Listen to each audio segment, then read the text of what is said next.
Hey guys, welcome back to another video, and in today's tutorial, I will show you on how you can go ahead and see the transaction history for your Roblox account.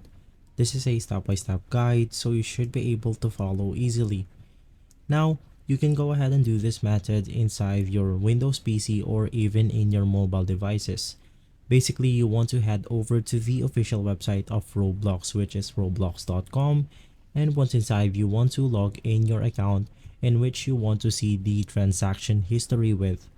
Once inside, you will then go ahead and click on the Robux icon right beside the notification center.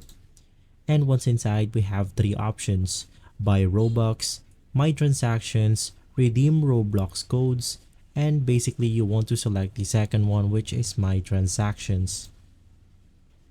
Now inside, you will then go ahead and see the summary of all of your transactions here on Roblox.